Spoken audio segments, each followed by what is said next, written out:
Interdimensional War by Dagaan Galacticos. Chapter 8. The Blue Stone Transmission. It is given that the solar system of Mahala is an integration of the etheric and physical dimensions. This polarity is integrated by the connective tissue of universal soul current called Lush in Ovvala and known in Terra as Shakti. This interactive, dimensional ecology is actuated by the creative intelligence of love called Siddhe, which is composed of all souls. The third planet in the solar system of Mahala is called Illuva and is known as Terra in the human realm and Ovvala in the etheric. Ovvala means etheric fire. Terra means firmament. Illuva, Terra, and Ovvala are the one planet. Each planet in the Mahalan solar system is also polarized and has conscious beings inhabiting it. Mahala is simultaneously the name of the solar system and the name of the tribe of souls that is creating this solar system and inhabiting it. Each of these planets and the entirety of Mahala is generated and sustained by the process of co-creation called Ixtellar. These are the fundamental structural components involved in the great work called Ixtellar, meaning ascension. The regenerative, biological ecology unique to Illuva, the duality of Earth Ovvala, is called the biosoul dynamic. This is the seasonal transformation and renewal of nature and is a creator technology for the evolving of souls. The biosoul dynamic is a fluid, rhythmic, interactive sensory system constructed of and responding to the interface between collective soul and Siddhe. Souls in Ovvala and Terra exist as biopod, auric, fetal cells interconnected by strings of Ixtellar Lush. This cellular interconnection of souls causes the cumulative expansion of consciousness to be generated between the individual soul and the collective whole of Mahala. The Ixtellar language technology parallels the interconnective strings of Lush and is simultaneously the contextual design intelligence of the whole. Language both describes and constructs consciousness. The Ixtellar continuum is an interface between the whole and its parts, and as such is called co-creation. Let the above be understood before the history of Illuva is presented. Do I repeat the above? Go on, Dagaan said quietly. Biological development began on Illuva with a single-celled plankton floating on the surface of the oceans during the Paleophytic era when free oxygen was released. Biological development became accelerated during the Devonian period when trees were realized. Trees provided the first physical forms for the incarnation of Mahalan souls rising out of the underworld called the Klipoth. The refinement of human and biological consciousness continued into the next major evolutionary stage, which was the Triassic period, when dinosaur life began, and the Jurassic period, when dinosaur life matured. This period is given as 160 millions of years. From the beginning of the planet Illuva, by which is meant the Ovvala-Terra conjunction, there had been two moons, the present moon and Iduna, a smaller moon no longer existing. Planetary biology was accelerated during this time because of the effects on gravity by the two moons. Grasses and trees grew 8 times faster and to 20 times the biomass of present biology. They also had short lifespans and regenerated rapidly. This allowed for the evolution of the massive bodies of the dinosaurs. The purpose of this Triassic-Jurassic time had one goal, the development of the brain stem in the dinosaur that would later evolve into the human Ovvalan brain. The initial incarnation of souls as trees allowed souls to stabilize into physical form from out of the etheric. This period lasted approximately 100 million years. To move into mammalian existence, these souls needed the brain that could respond to the Ixtellar webs. These are intelligent conduits of energy that interconnect the universe. However, these virgin souls could not withstand the predatory violence necessary to produce the biological brain stem, and so Mahala, the collective soul, contracted a race of beings from the Klepothic underworld to do this work. This Klepothic race, which became the dinosaurs, was contracted to exist in a state of unregulated predation for 160 million years in exchange for producing the Ovvalan human brainstem. Then, when the brainstem had been realized, they were to expire and go on to cosmic evolution. The breaking of this contract is at the core of the existing conflict. As had been designed when the brainstem had been realized by the dinosaurs, Iduna, the smaller of the two moons, was captured by the gravity of Iluva and fell in the ocean at sea of Aitlan, the Caribbean Circle. The explosion resulted in a global cloud that obscured the sun, ending the Jurassic era. The dinosaur culture had entered into existence knowing this was to take place.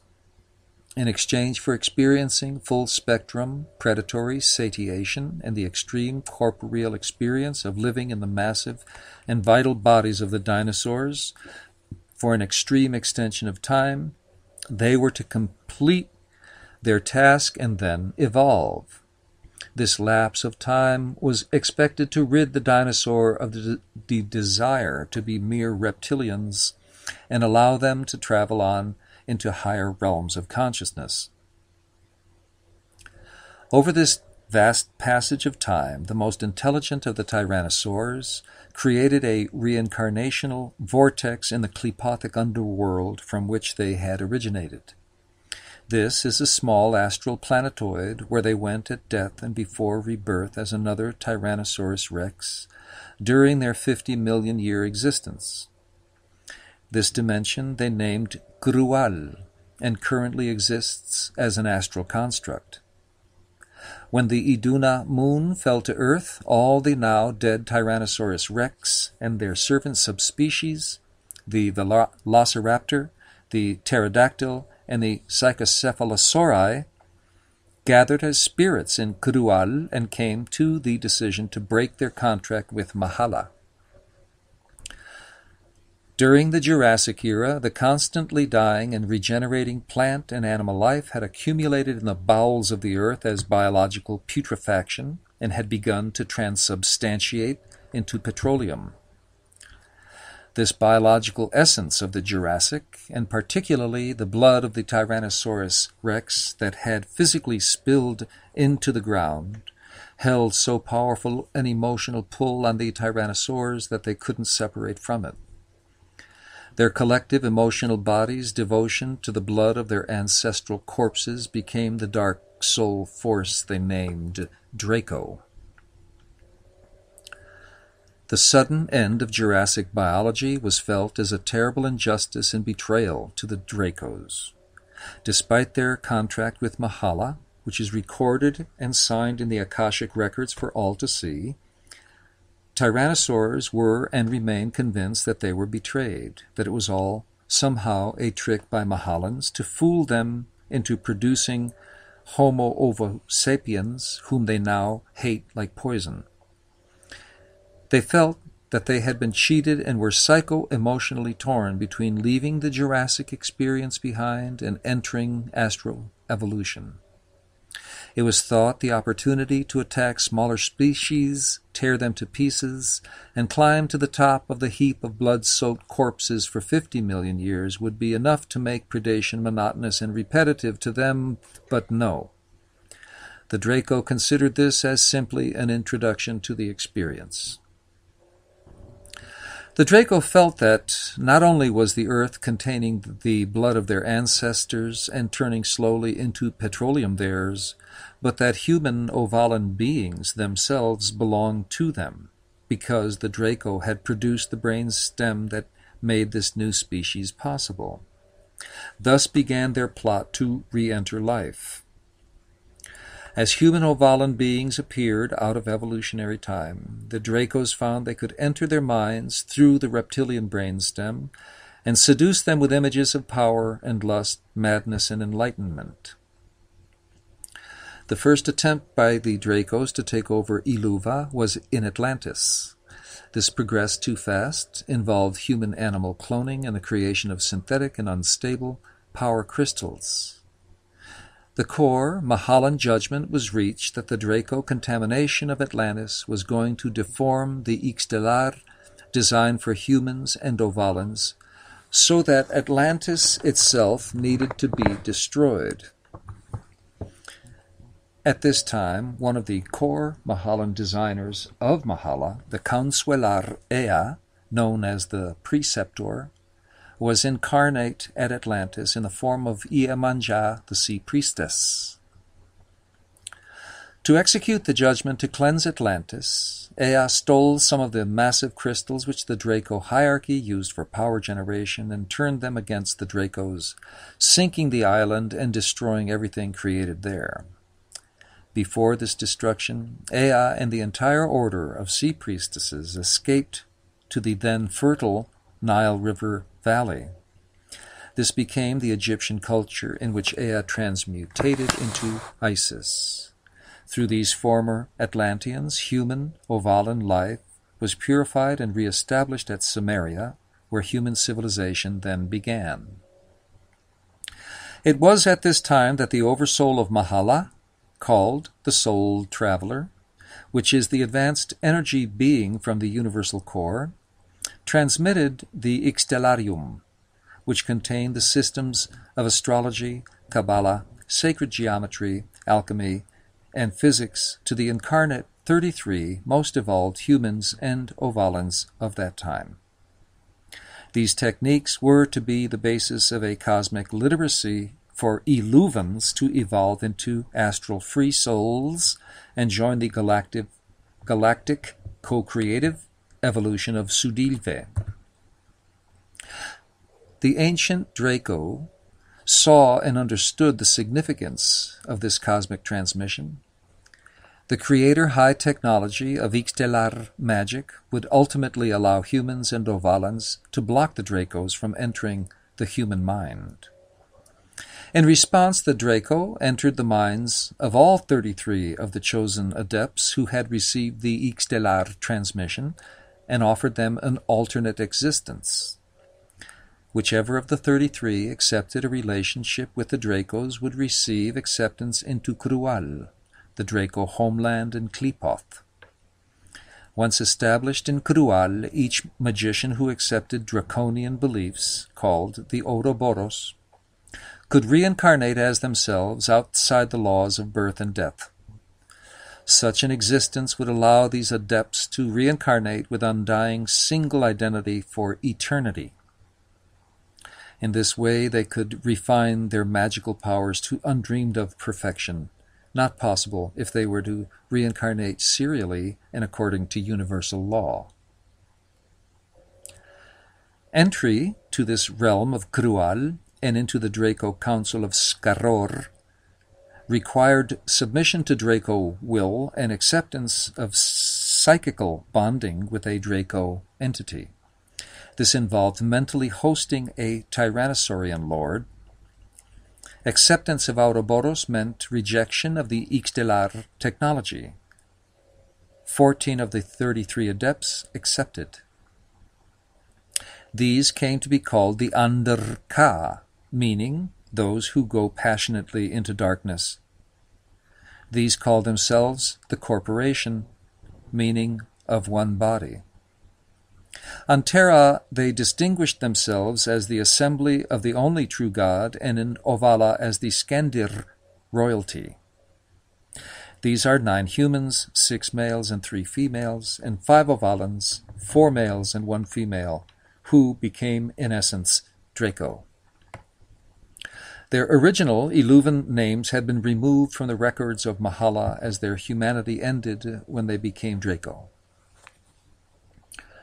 In exchange for separation from evolutionary process, the Dracos required the Underka magicians to promote a grand design, to manipulate human Ovvalan evolution toward the establishment of an industrial theocratic hierarchy that would dig up the petroleum blood of their Tyrannosaurian ancestors, the Draco, and use it to create a global industrial state controlled by Draco.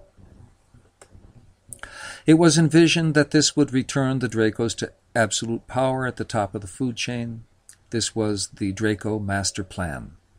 To achieve it, all humans and Ovvalans needed to be implanted with a psychology that would make them willing servants of the Draco will. This is the purpose of the Ouroboros language technology, which is the reversal of the Ixtellar linguistic. Be it understood that the individual Underka members and their offspring were Ovo-sapien persons within whom high Draco lords now lived and reincarnated. Being biological, each traitorous Underka magician naturally died. At death, this identity remained in the astral Krual for a time and then was born again within an ongoing blood lineage. Thusly, Draco spirits and Underka bodies maintained their fixed identities through time. A Draco lord was one who had lived as a tyrannosaur for over 1,000,000 years. Such a lord could be reborn at will in the lineage of each of the 14 Underka who had gone into the darkness. There are believed to be 17 Draco lords who vie with one another for the opportunity to incarnate into only 14 physical bodies of Ovvalan humans. The internal politics of which lord gets to incarnate into which Underka magi is rife with controversy. The Bluestone Transmission, Part 2, The Implementation of Ouroboros. The Ixtellar technology is designed to guide human and Ovvalan souls through crisis experience of physical incarnation and into cosmic spiritual freedom. Ixtellar means the integrated word, which is meant here by integrated refers to space and time. In the biology of Iluva, trees are the extension of souls and words are the extension of trees. Both are extensions of Ixtellar. Functioning in and speaking the Ixtellar language causes the individual to add individual adaptations to the collective whole. At the same time, the whole is activated by individual intent. The interactive process of Ixtellar is of 3 main categories: creative speech, time-space technology, and plant resonance. These are the 3 modes of the Ixtellar magic technology of co-creation: Sudilve creating and being recreated by creation. In contrast, the Ouroboros technology is the opposite and seeks to fight and kill to prevent change. It follows the Tyrannosaurian mentality of the collective shock attack, after which dismemberment can be implemented at leisure. The Ouroboros is a direct reversal of the democratic co-creation of Ixtellar. Where Ixtellar serves the whole of creation, the Ouroboros is self-serving and sends information and energy hierarchically up to a central master to whom all others are subservient. Once the Dracos began entering the minds of Ovvalans and humans, their first major act was to separate the 2 dimensions of Iluva, one from the other. This separation of the parallel races was simplified by the fact that at that time the two dimensions only connected during the equinoxes. It was only necessary to block these 2 days in the passage of a year to bring separation to Ovvala and Terra. Draco possessed humans and Ovvalans, stole one another's babies, perpetrated murder, and mutilated cattle to create supernatural fear of their dimensional opposite. Thusly, Dracos demonized Ovvalans and Terrans in one another's eyes. Each race stopped interacting with the other, and the dimensions began to separate. Ovvalans came to be called the fiery beings by humans.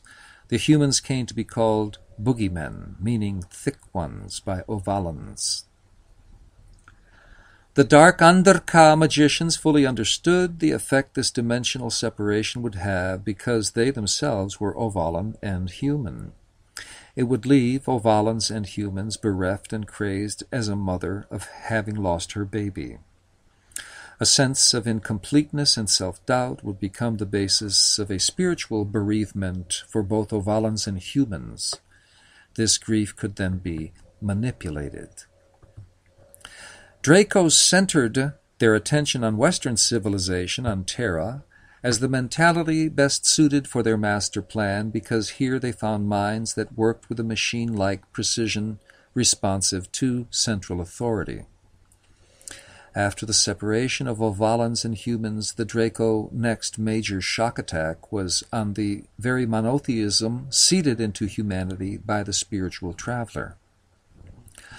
This was done by introducing an impossible concept of God, presenting the drama of Abraham's willingness to murder his own son and calling this a good thing. Fear of God, institutionalized as a response to divine love, created a fundamental core of divine self-doubt in humans. In such a state of mental fragmentation, the Ouroboros technology of hierarchical service to a master was introduced as a substitute for an individual interface with God. Creative human energy was thus entrapped and used to grow the vengeful, jealous, psychic construct called God, an entity who loves humankind and has their salvation at heart and simultaneously threatens them with eternal hell for independent thought. The implementation of Ouroboros on Ovvala has been different because of the etheric nature of the Ovvalan psyche. Being biologically semi-etheric, Ovvalans require fresh green foods daily. The Skandir control of agriculture on Ovvala, promoting the synthetic cultivation of biological plant life, ensures the disempowerment of Ovvalans by depriving them of the vital etheric energy they require for biological renewal. This causes Ovvalans to become docile through bio-sadness. On Terra, the Draco-possessed Underka migrated out of Samaria in the 4 directions of the earth. Each was followed by a horde of unseen Draco souls from the 4th dimension of Crual, who seeded themselves into the human minds they encountered to advance the Ouroboros linguistic. These were the thousands of lesser Draco Tyrannosaurs, the velociraptors, pterodactyls, and psychocephalosauri, who are also part of Draco. Breeding with the strongest genetic specimens of their time, the Dark Magi established blood lineages. According to their abilities, some established royal houses, some priesthoods. They organized armies and took over fertile river valleys. In these river valleys, the Underka introduced mass agriculture to replace the perpetual diversity on Earth that before Draco was called Eden. Mass agriculture was a system of collective farming whose goal was to create a surplus of food and wealth which could be used for bribery. Thusly, the Draco Underka bloodlines became wealthy and powerful royal houses and priesthoods. Each new tribe of people that joined these royal lineages in their system of agricultural overproduction accepted a contract of alliance with the Draco Ouroboros. This opened the reptilian brain stems in the human bodies to Draco entities, which took up subtle abode in that man or woman or child's mind. In the Draco vortex of Grual exists a Tyrannosaurian lord too powerful to incarnate in a physical body. No Ovvalan or human body seems able to withstand the power of this lord. Something always happens that causes the physical host body to die within hours of this lord entering it. This entity has never been witnessed to receive instruction from this most powerful of the Tyrannosaurian Dracos, the Master Tyrannosaur. It was necessary for the incarnated Draco lords to somehow commune with this Lord of Lords, as he was called, through Ouroboros ritual ceremonies. This is the religious mysticism of the Dracos. Thus, contacted, the Master Tyrannosaur directs generation by generation the Draco's implementation of the Ouroboros master plan. Again, the Ouroboros language is the Ixtellar language reversed. Instead of advancing perpetuation, it advances exploitation. Armies raised for self-defense initiate war. Religions created to promote unity and preserve peace become the basis for conflict. When a populace or nation grows too strong and begins to think independently, 2 or 3 of the Underka royal lineages engage in conflict against the other Underka lineages in order to kill off the surplus peasants through war. In staged wars created by such conflicts, the population of any rogue nation is decimated, impoverished, and brought under control again. The creative intelligence of love was thus divided and scattered into past and future, heaven and hell, and the heart of each soul has thus become bereft with longing for the integrated experience that was the original design of Mahala. Totalitarian agriculture, which allowed for the production of surplus grain and cattle, was given the people as a tangible replacement for the biosoul integration of love. Prestige and status were granted from the Draco top down through the Andurka hierarchies to replace the identity of belonging in the Ixtellar continuum. Over time, and by the Draco machinations injected into the Abrahamist creed, secret factions among the 3 main religions of the West emerged with the intent that each should deny the sovereign value of the others. In each of these streams of faith in the one God, a declension of Ouroboros doublethink paralleled each true faith, creating a basis for internecine conflict. In this way, the 3-way split of faiths ensured that war could be invoked perpetually between the divisions of monotheism. Thusly, each could be maintained in instability and disintegration. This cultural identity of subservience to a higher power, the promise of heaven as a reward for self-sacrifice to a master, and the ever-increasing wealth and populations spread across the world. On Ovvala, the Scandir of royalty, which began in the olden tribes of Streril, spread out into Skelom, Uraie, Tikul, Farabain, Aranskala, and Ultia. Antera, from the Semitic deserts into Persia, the Mediterranean, Europe, Scandinavia, the Balkans, and Russia and the New World. The kingdoms and religious organizations multiplied in both dimensions until they became the dominant power structures for humans and Ovvalans. Spirituality to Ovvalans is not based in the belief in doctrines, but in a need to psychoelectric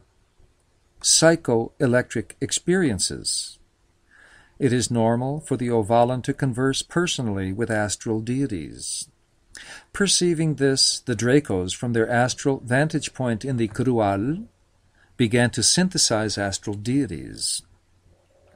This is a holographic projection, called a psychogenetic construct, created to serve a similar function as the monotheistic conception of God among humans. A psychogenetic construct is an inorganic being, an interactive psychic projective screen that feeds on individual soul energy and grows ever more magnetic and seductive. Ovvalans were encouraged to consciously interact with these astral constructs to anesthetize the grief of losing their congress with astral deities and humans.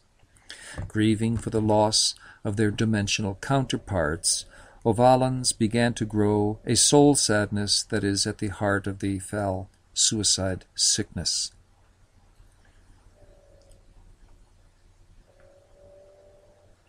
The Bluestone Transmission, Part 3. The Siddhe and Atlanteans of the Green Ray. Of the original 33 who received the original Ixtellar transmission, 19 refused any involvement with the Dracos and vowed to resist the 14 dark magi of the Underka. These 19 are called the Siddhe and are devoted to force Dracos to leave Mahala or perish in so doing. The humans of these are called Atlanteans of the Green Ray, and the Ovvalans are called the Siddhe. To simplify things, both groups will simply be referred to as the Siddhe. The Siddhe, then, established the underground fortresses here in Logana, at Ixtellar, in Iemanjá in Brazil, the Cucuru in Venezuela, and other installations that are not to be voiced at this time. There are also meeting places in China, with the Hopi in Arizona, and in the Himalayas in India. The restricted information about Siddhe activities is here withheld as instructed. The Siddhe have also established evolving reincarnational lineages. Some of these were long ago interjected among the lineages of the Draco, Underka. These lineages have existed in the form of minor nobilities and underground alchemical and bohemian societies.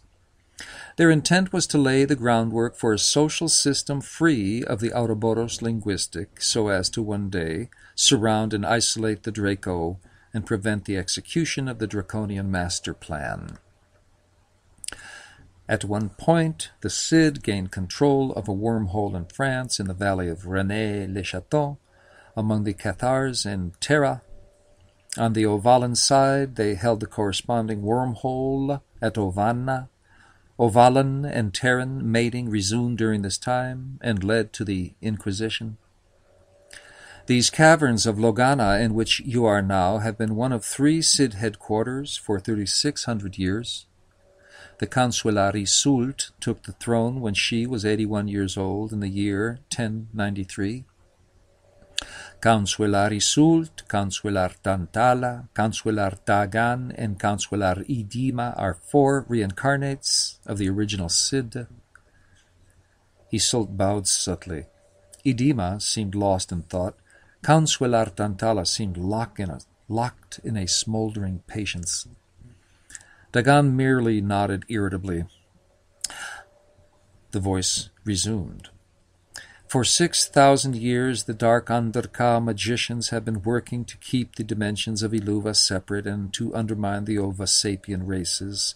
For that same span of time, the Siddhe have been resisting them and building secret societies. The popular histories of both worlds are actually an esoteric code of the advances and retreats of the Siddhe and Draco forces. The most adept of the 19 Siddhe is Ea, who was a key designer of Mahala at the formation of this solar system. It was she who also implemented the destruction of Atlantis. Ea received the fullest Ixtellar transmission from the spiritual traveler. She has had many names: Sildeva, Isis, Uran, Lilith, Kuan Yin, Isa, Quinal, Feseshial, Asan, Babaji, Hercules, Ishtar, Morgana, Aphrodite, Magdalena, Vara, Morgana, Indev, Mara, Joan of Arc, Guadalupe, Ishtar. She is the maiden consciousness of Mahala, daughter of Uma, the universal soul. These are There are extraterrestrial races that are part of the creator high technology of Ixtellar magic, who are in league with the Siddhe to restore the Ixtellar continuum in the Iluva. These are the Tantargulians, the Andelmoths, the Pleiadians, the Tauserians, Andromedas, the Arcturians, and the Vades, who operate from the 5th, 6th, and 7th dimensions. From their dimensions, they are on a monthly basis currently cleansing tens of thousands of Ovvalans and humans from the Ouroboros psychogenetic imprints. Some of these experiences are surfacing as abductions and various kinds of transdimensional experiences. These events are of great concern to the Dracos, who cannot travel beyond the 4th dimension to prevent these cleansings. Plutum is another concern.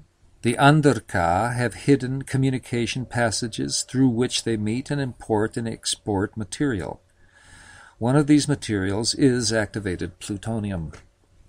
The Terran Underka produce enough activated plutonium to export to Ovvala to run the Skandir power grids. This is seeping into the rivers in Dag in Ovvala, causing birth deformities and poisoning arable lands. Luev gasped at this. From this willful destruction of the ecosystems, it is believed that the Draco hosts do not plan to remain on this planet much longer. Technology on Ovvala has always been a very advanced because of the Ovvalan mind perceives. In the Ixtellar webs, the interconnectedness of all things. Skalin discs have existed in modern forms on Ovvala for centuries, but only in the last century has Plutum been traded with the Skandir by the One True God cartel on Terra. This was allowed for the recent building of a very large and fast disk ships called the Aeron. The Skandir have recently imported laptop technology and broadband internet from Terra, technologies which were originally taken from the crashed Zeta craft at Roswell on Terra. For some time now, Skandir craft have intensified their flights over the remote countryside of Terra to terrorize humans there.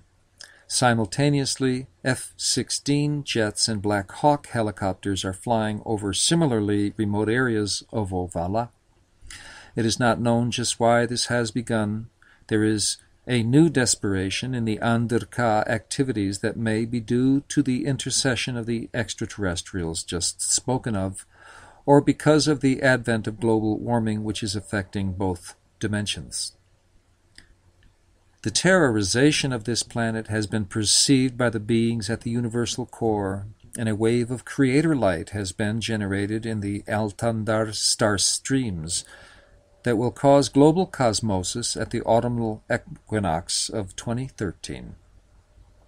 This is a genetic remembering of the multi-dimensional structure of the universe, which will expose the Underka manipulations.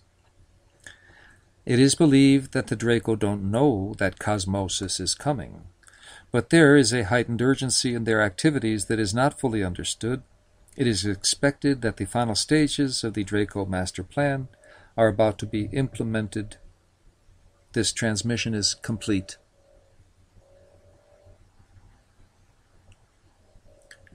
The voice stopped speaking in my head, and there was a profound silence and stillness in the chamber. Until this moment, I hadn't noticed that I was sitting bolt upright, eyes closed, in a total trance of concentration. During the transmission, I had sensed that on another level of thought, specific information was entering my mind and being stored for later activation.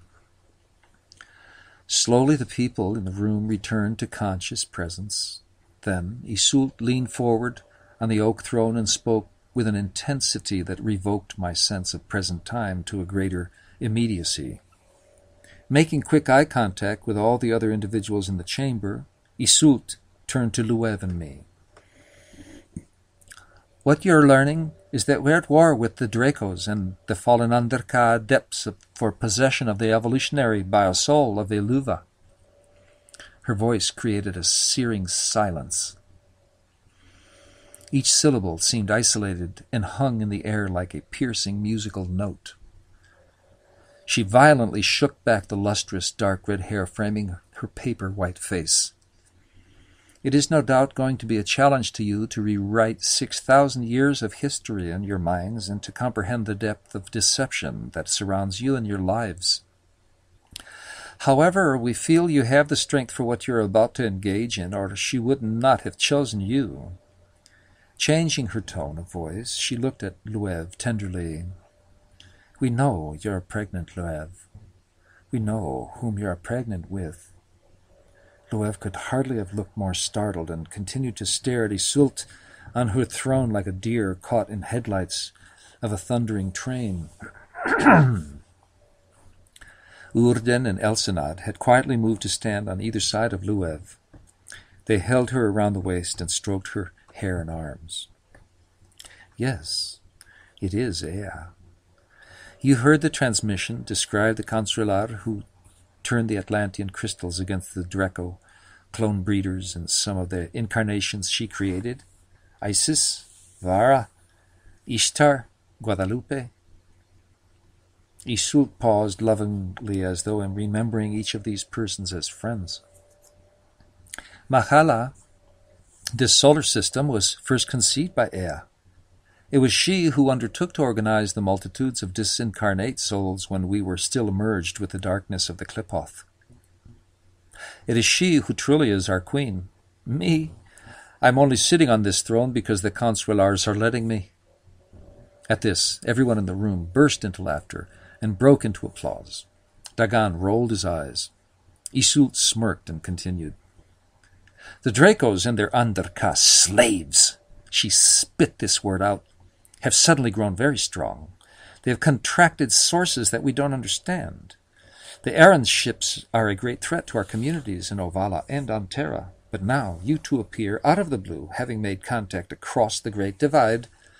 To us this is miraculous. Everyone in the room made happy sounds of approval. It is just the sort of thing Ea would do, come to us in our hour of need. It is very rare today for persons from each side of Iluva to encounter and procreate, but not all that unique. At one time, in my youth, it used to happen all the time. At Balitog and Tara, at Logarn and Mayfair, Rennes-le-Château, Ravenna and Colne, what sweet memories. But the passageways between Ovvala and Terra are war zones now. They are guarded and monitored by physical surveillance devices as well as psychical guards. Ea, in her genius, found a way to bring you together in the astral so that she could return to us. Isult paused and leaned forward, resting her chin on her clasped hands. But we don't know just how it happened. We know, Loev and Juo, that you were drawn to the Stonehenge crop circle on solstice night, but you were both in the astral. How did you make physical contact? Isult looked at Loev, embraced by the two Ovvalan women. Loev tried to speak and began to cry. There was a long, tender silence in the chamber before Loev answered. In our childhoods, we all learned your name, lady, Loev said through her tears. Of you, of the Siddhe, and of the great deeds that have been done. By the time we grew up, all of that had become only a myth that we used to remember as the beautiful stories of childhood. To see you here now, in whatever this place or dimension is. Loev began sobbing openly as the Ovvalan woman held her and tears glistened on their cheeks. It breaks my heart over again to think that you are real and that you know what is going on and are helping to stop it. I have felt so alone. She sobbed violently and then shook herself and stood up straight, gently shook off Oorden and Ilsinad, and turned to me and smiled and said, It's his fault. Everyone burst out laughing, except me. I thought it was just a date to go see a Siddhe circle, Loev continued, snuffling. The women laughed. Isult cackled with glee. Hey, baby, come up to my place and see my cave paintings. Half-naked Bodhicea shouted. Will we never learn? Same old lines! I felt so embarrassed. Tall, mysterious Dagaan had moved up next to me and whispered in my ear, "Good work, lad." Commander Silvaan leaned over and punched me hard in the arm and gave me a serious nod. But to answer your question, Luev turned to Isult. I don't know how it happened. Beams of light were shooting out of the field into the stones, and we were just carried along by the force of it. Beams of light, you say? Isult's eyes widened. Yes, Joe? Isn't that how it happened? Luev turned to me. I felt a little nervous, but there was an awful lot of love in the room, so I just spoke my mind. We arrived at the circle. My voice sounded hollow in the cavern, and landed on the ground, and then spirals of light began pulsing out of the ground and arcing over to the Stonehenge circle. The spirals of light floated us over there, and then we were sort of got pulled into this portal, and that's where it happened. But how did you decide to go to Stonehenge on that particular night? Oorden asked us both. I had a dream about a crop circle the night before, I said, and everyone murmured, "Ah, a dream. Aha." A meditative silence filled the room for a moment. But not only do you bring us the Starry Lady, you too have very special powers, Isult began again. The gentleness vanished, and her white steely eyes were shooting laser beams as she looked from one to the other of us. The Draco interference never was anticipated. I know Ea feels it was her fault that they got a hold on evolution. This is her terrible burden, and the source of her devotion to us. Now the Dracos, curse their name, are planning something new that we can't see because our spies can't get within a league of them without their knowing. The errant ships they suddenly seem to have acquired are vastly more powerful than our old Skalins, so that we can't pursue them, but they can pursue us. We need to penetrate their defenses before they attack like they did at Skeval. There was some murmuring among the others. Isult had become very impassioned. Sitting on the edge of her throne, her eyes blazing, she began waving her arms around. At one point, she accidentally uncovered the blue stone, and it started to speak. Initially, Ovasapiens incarnated into trees. Isult screamed at it and clutched the stone, which let out a strangled gargle. She yelled, "Meld!" The stately and powerful Consular Dagaan stepped forward into the crescent before the throne and spoke in a deep, soothing voice as he faced the assembly. The Dracos and the 14 Underka are fully aware of the Siddhe in Ovvala and on Terra, and track and pursue and sabotage us at every chance they get, as we do them. But we have strongholds, like here at Logana, at Ixtellar, and in psychic space, that they cannot breach. Isult threw up her arms and let out a yell of frustration. "Ah!" But Dagaan continued. The two of you meeting in such a manner as you have is a signal to us that seeds planted long ago are coming to fruit, and that the Ixtellar integration of the parallel worlds has begun. Dagaan turned to look kindly at me and then at Luev. You bring us a powerful new energy. A soft, serious smile creased his face. He gave Isult a brief, intense look and then said, "Let us honor this great positive presence that has come and not harp on the negatives." Isult tossed back her beautiful long hair and with irritated defiance interrupted Dagaan. "Bon, bon, bon," she said. Ilsenar and Kayla had moved to either side of the throne and began to soothe Isult by combing her hair and touching her shoulders. This seemed to calm Isult somewhat. She became regal and stately again. "But you don't know the half of it," she said gently now, dismissing the two young women with impatient waves of her hands. "Your love for each other integrates the two ends of the polarity of Iluva, which has the effect of making you invisible to the Dracos." Everyone there stared at us knowingly. With a great flourish of robes, Isult stood up, elegantly flipped back the lapels of her green robes to reveal a black dress and a firm, paper-white cleavage and what looked like a green wonder bra, just like the one Ivan has. Her cleavage glowed in the flickering flames of the sconce torches on the walls. I mentally shook myself to concentrate. Ugh! Dagaan made a low, irritated noise in his throat, watching Isult out of the corner of his eye. Yes, Era is so very powerful and noble and all that, Isult continued, turning her head so that her hair cascaded across her breasts. The underground movement she spawned among the witches certainly kept Napoleon and then Hitler out of the Holy Isles, but nevertheless she can be so petulant and prissy. Dagaan forcefully interrupted her again and faced us. Your pregnancy, Luev and Joseph, creates an integration of the dimensions of Mahala so that the Dracos, and by this we mean all the Draco Anderka influenced agents, to them you are perceived as empty space, as mere air. In the astral, you're invisible. Isult suddenly lunged forward on the throne. She said, At about the 7th month of Luev's pregnancy, the vibrations of Ea will become apparent to the Draco Lords. She said thoughtfully, glancing briefly at Dagaan. Once the Dracos know she is coming, you, Luev, Analia, and Joseph Soloski, will be pursued in Ovvala, on Terra, in astral space, in your dreams, on the moon, in every conceivable place and way, so that when you reach the stage of that pregnancy, you will have to hide Luev until Ea is born, and then protect her until she develops a bit. Isult shook back her hair and dramatically sat back on the throne, nodded mournfully at Dagaan, who cleared his throat and spoke.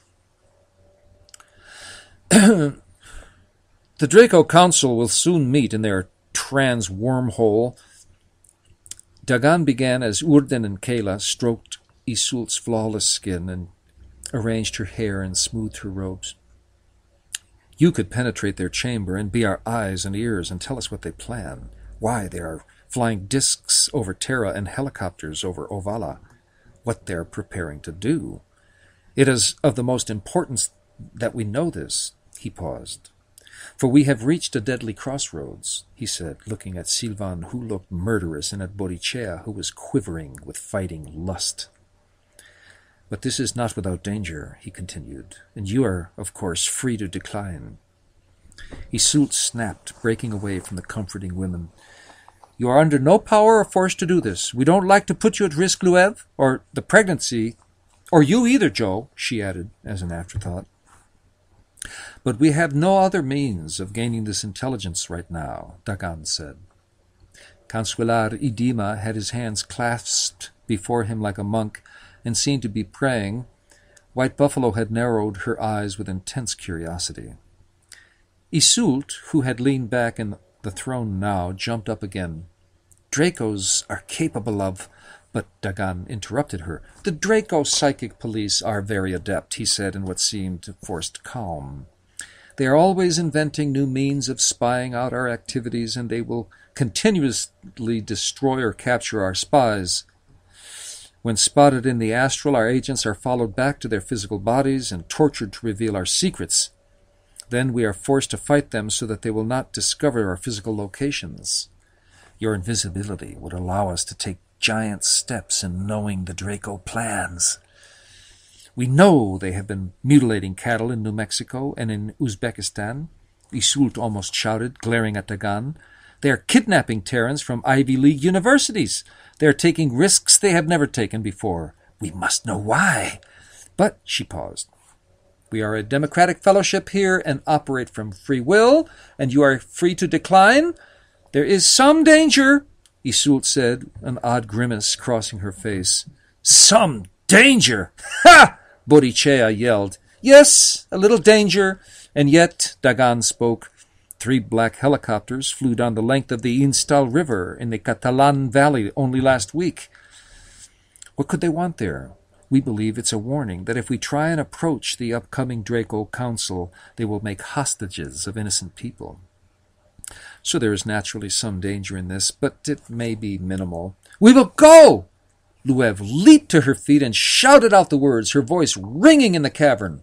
There is no question! We will give ourselves body and soul to reverse the killing of the planet! What choice is there? Right, Joel? She added, glaring ferociously at me. Everyone in the room had turned their heads and was staring at us, at me, wanting my response. "Yeah, sure, you betcha." I got that much out. I wasn't sure just what we were agreeing to, but Luev's eyes were on fire, and I couldn't desert her in the clutch with everyone staring at us. A deep, rumbling murmur arose out of all present. An intense excitement vibrated through the chamber.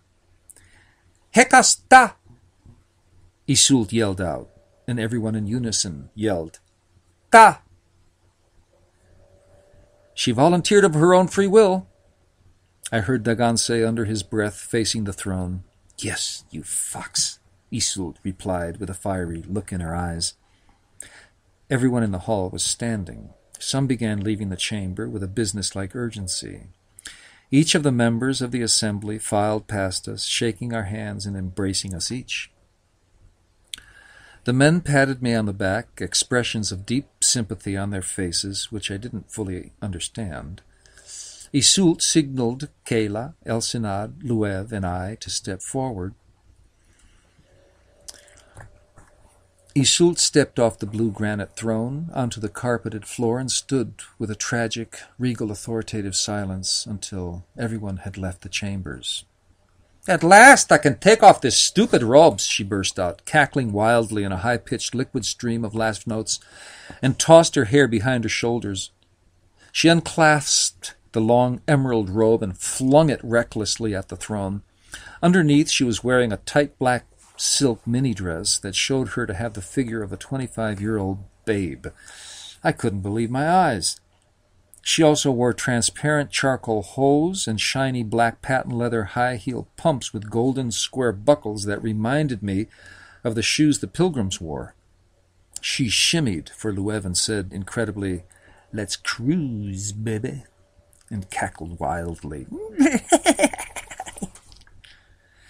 She then turned to me and, smoothing her skirt down along her hips, she said, with a deadly serious face, "Not bad for an older woman, eh?" And then cackled wildly again,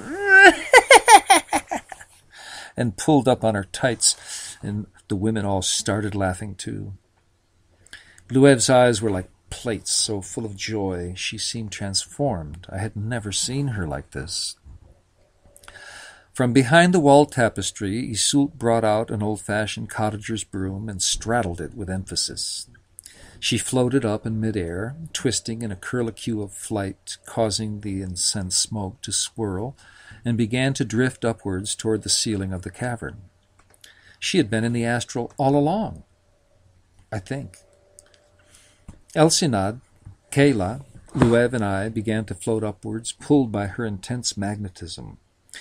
We passed through the cavern ceiling and up into the dark Ovvalan night where the full moon was shining on glowing pastures enclosed by stone walls. We passed over moon-reflecting ponds with trees growing on their shores. As we accelerated up into the starry sky, Isult threw back her head and let out a really blood-curdling scream as she banked on her broom and looked back at us with her eyes blazing with a fire of defiance and passion. "Carulia!"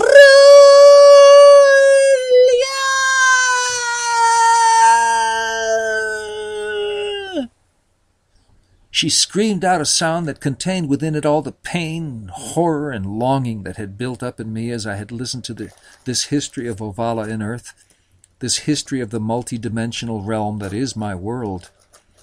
I thought that Isult herself was probably the source of the Halloween image of the night witch in the Western world. That scream made my chin crawl. Yes, it did. My skin was just crawling after she said that. And it made a deep emotional pain and anger surface out of me for all the pain and misunderstanding I had never had explanations for, so that a similar screaming cry came out of me as though it had been waiting for release all my life. Luev, Kayla, and Elsinad all screamed at the same time I did. With total abandon and unearthly courage, a blood-curdling stream of horror and defiance bellowed out of our mouths as the wind whipped at our hair and clothes. The sound bounced off the rolling hills below and echoed across the valleys. Deep memories flickered in the depths of my mind. I'm not just Joe. Let me put it that way. I'm not sure where all this is leading, but a sense of identity is growing in me that I have known all this stuff before and have been with these people before. I looked at Luev, who was on fire with love for Isult and with the revelations we had just absorbed. She was flying through the night in her dream body with the witch heroine of every teenage girl's dreams. I watched her lips draw back in a sneering, feral smile of rage and love and lust as the scream came out of her lungs. I saw that she had psychically constructed a broom on which she rode imitating Isult, and that she had changed her outfit to match Isult's, except that Luev's skirt was green and pleated with a pink leotard on top, black stockings and blue patent leather stiletto heels hooked to the back of her broom. She rolled her eyes at me in a way that gave me the wildest ideas about her. The other women were also on brooms and had altered their clothes.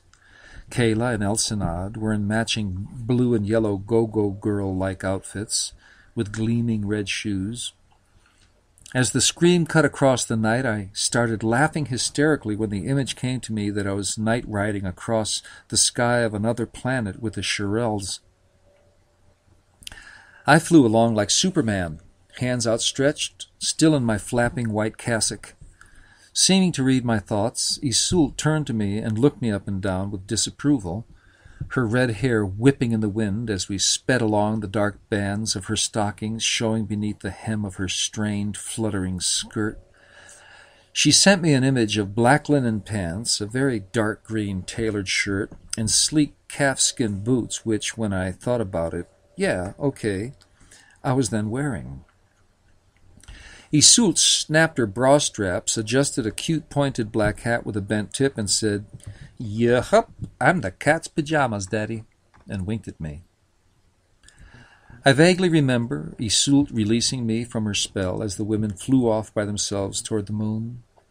I drifted in a daze through the ocean of blue waves and back to my body and sleep. I didn't wake up until the phone rang in the morning. It was Yvonne inviting me to dinner. "Sweet dreams?" she asked over the phone in her murmuring, intimate tone. "Yup," I heard myself say in a choked and stupefied voice as those dreams shivered in my mind.